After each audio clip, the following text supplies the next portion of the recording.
आता है। आजकल 2 दिन से टीवी में चल रहा है कि प्रधानमंत्री जी के सुरक्षा में चूक हो गई। 24 घंटा यही चल रहा है। एक तो प्रधानमंत्री के पास 56 इंच का सीना है, तो फिर उनके घबराने की क्या जरूरत है। दूसरा, कह रहे हैं कि प्रधानमंत्री किसी पार्टी के नहीं होते हैं, देश के होते हैं। ठीक बात है, तो प्रधानमंत्री अगर किसी पार्टी के नहीं होते हैं तो किसी पार्टी का जाकर के चुनाव प्रचार भी नहीं करना चाहिए। और तीसरा कि अगर सिक्योरिटी लैप्स हुआ है तो आप प्रधानमंत्री हैं, आपके पास सरकार है, गृह मंत्री आपका दोस्त है, जय शाह का पप्पा अमित शाह, एसपीजी उसके अंडर में है। आप जांच करा करके देख लीजिए कि कहां लैप्स हुआ है।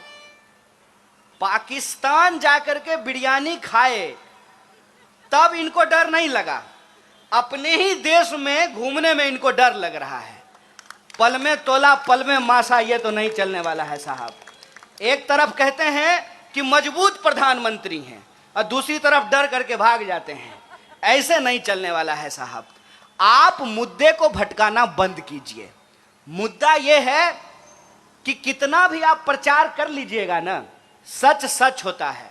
एक बात बताइए कि नारियल के पेड़ के नीचे खड़ा हो जाएं और हम 1 लाख बार बोलें आम है आम है आम है, तो नारियल आम हो जाएगा।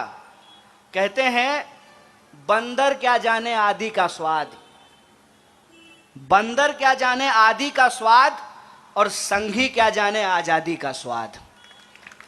जो लोग इस देश की आजादी में शामिल नहीं थे, जिन लोगों ने इस देश को आजादी नहीं दिलाई, उनको इस देश की आजादी से प्यार भी नहीं है।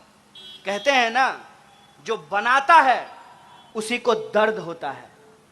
महिलाएं इस बात को बखूबी समझेंगी कि जो मां 9 महीने बच्चे को अपने पेट में रखती है, उसको मालूम होता है कि मां बनना कितना मुश्किल काम होता है। जो घर छोड़ करके भाग गए हैं, जो घर नहीं चला पाए हैं, वो देश क्या खाक चला पाएंगे। मैं रास्ते में आ रहा था, कोई ऐसा इलेक्ट्रिसिटी का पोल नहीं है जिसपे 32 दांत निकालता हुआ प्रधानमंत्री का फोटो नहीं है। और हर फोटो पे एक बात लिखा हुआ है, 10 वर्षा विकासाची।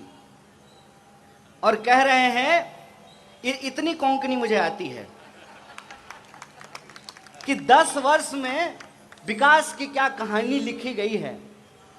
और दावा उनका यह है कि गोवा में डबल इंजन की सरकार है। मैं बिहार से आता हूं, बिहार में भी डबल इंजन की सरकार है। अब यह बात मैं आपको क्यों कह रहा हूं, क्या आप जानते हैं कि बिहार में भी बीजेपी सरकार में है। और बिहार की हालत यह है, कहां है बिहार, वहां से लोग काम करने के लिए गोवा आते हैं। अगर डबल इंजन की सरकार होने से विकास होता तो बिहार के लोगों को गोवा आकर के काम करने की जरूरत नहीं थी। मतलब ये प्रचार है, मतलब ये झूठ है। जैसे आप टीवी देखते हैं तो टीवी में ऐड आता है। क्या ऐड आता है? ऐड आता है कि फेयर एंड लवली लगाने से मुंह गोरा हो जाता है। ट्राई किए हैं? किसी का मुंह गोरा हुआ है? यह प्रचार है। और प्रचार की हालत यह है, मैं आपको बता दूं, सरकार की एक योजना है, बेटी बचाओ बेटी पढ़ाओ। बेटी बचाओ बेटी पढ़ाओ का जो टोटल बजट है, उसको अगर देश की लड़कियों के ऊपर डिवाइड किया जाए तो एक लड़की के ऊपर 3 पैसा मिलेगा। कितना? एक टॉफी भी नहीं खरीद सकते हैं आप 3 पैसे में। टॉफी भी कम से कम 2 रुपए में आता है। और उसका 77% बजट, मतलब 100 में से 77 रुपया सिर्फ और सिर्फ ऐड पे खर्च किया गया है। केंद्र की सरकार ने 5000 करोड़, कितना? 5000 करोड़। अरे आप संबित पात्रा थोड़ी हैं कि ट्रिलियन में कितना जीरो है नहीं बता सकते हैं। 5000 करोड़ सिर्फ और सिर्फ एडवर्टाइजमेंट पे खर्च किया है।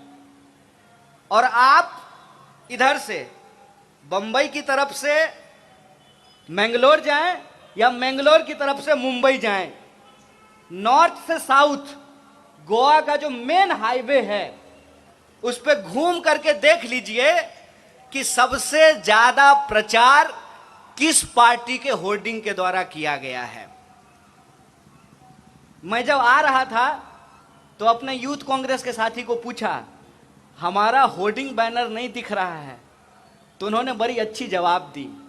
उन्होंने कहा कि लगभग 30% हमको वोट है गोवा में, लेकिन पोस्टर के मामले में 5% भी पोस्टर हमारा रोड पे नहीं लगा हुआ है। ये जो पैसा है ये इन्वेस्टमेंट है। ये इन्वेस्टमेंट किससे निकाला जाएगा? ये इन्वेस्टमेंट जब सरकार चुन करके आएगी तो आपसे निकाला जाएगा, आपके टैक्स के पैसे से वसूला जाएगा। और कैसे वसूला जाता है? ये सामने पेट्रोल पंप है।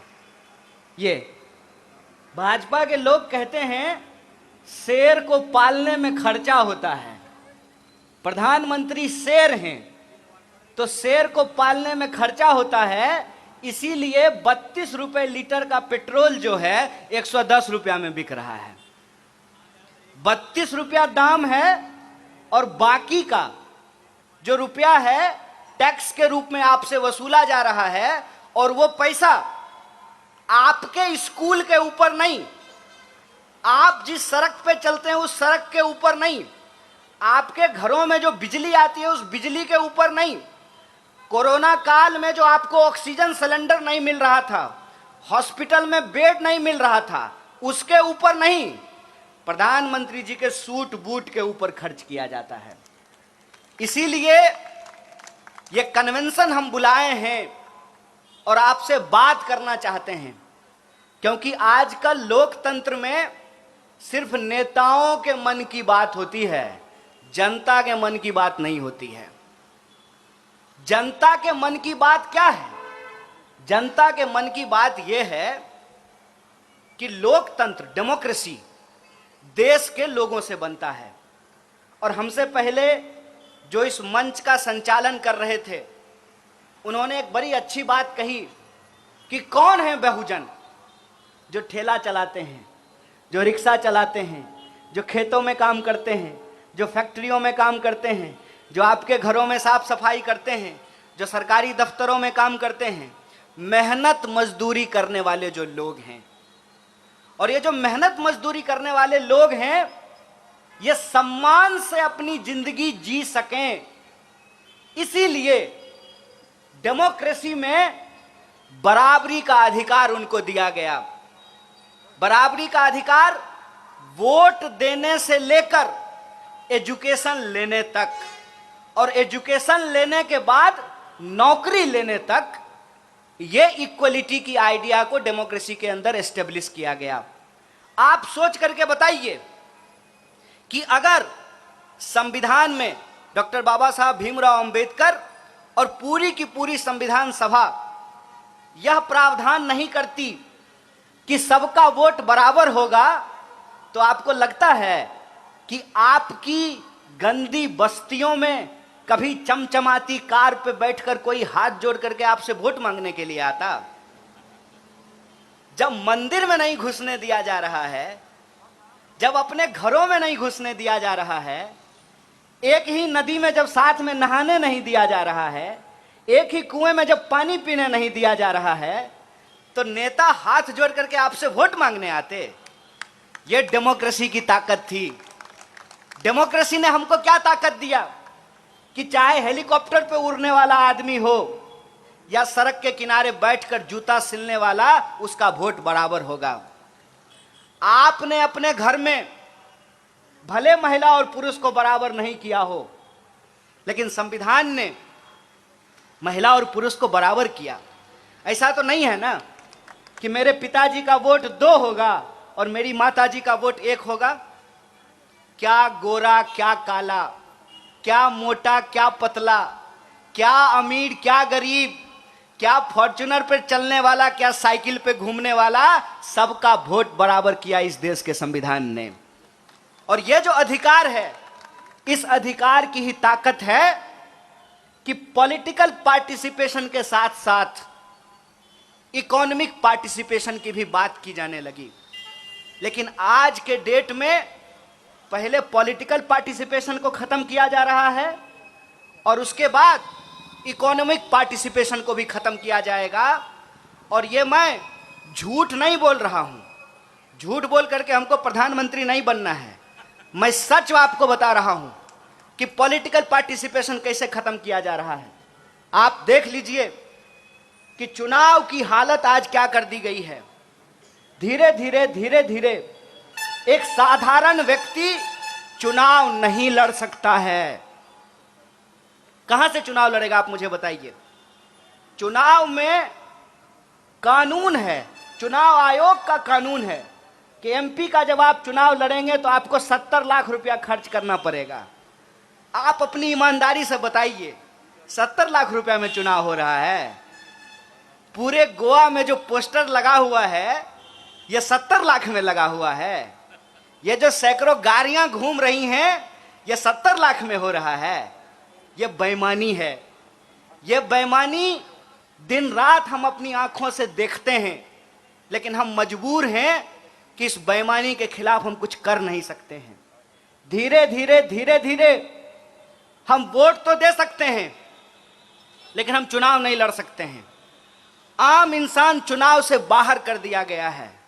अभी चुनाव लड़ने से बाहर किए हैं, कल वोट देने से भी बाहर कर दीजिएगा। आपको मैं पार्लियामेंट की हालत बताता हूं। पार्लियामेंट के अंदर कम से कम 200 ऐसे एमपी हैं जो लाखपति नहीं, करोड़पति नहीं, अरबपति हैं, अरबपति। डेमोक्रेसी की अगर यह हालत रही तो आपको लगता है कि जो बहुजनों को अधिकार संविधान के अंदर मिला, सरकारी नौकरियों में जो उनकी भागीदारी सुनिश्चित की गई, यह बचने वाला है? यह बचने वाला नहीं है। लेकिन लोकतंत्र की बुनियाद तभी टिकी रहेगी जब राज्य अपनी जिम्मेवारी समझेगा। और तकलीफ की बात यह है कि राज्य आज के डेट में कोई जिम्मेवारी नहीं लेता है। मैंने आपको एक एग्जाम्पल बताया कि प्रधानमंत्री रैली करेंगे और देश की जनता को कहेंगे कि घर में बैठ करके 2 गज दूरी, मास्क है जरूरी, खुद मास्क नहीं लगाएंगे। देश बचाने की जिम्मेवारी जनता की, टैक्स देने की जिम्मेवारी जनता की, कोरोना से लड़ने की जिम्मेवारी जनता की। तो आप सोच करके बताइए कि सब कुछ अगर जनता ही करेगी तो सरकार क्या करेगी? सरकार आखिर हम क्यों चुनते हैं? आप सोच करके बताइए कि अगर एयर इंडिया नहीं होगा तो हम विमान मंत्री लेकर के क्या करेंगे?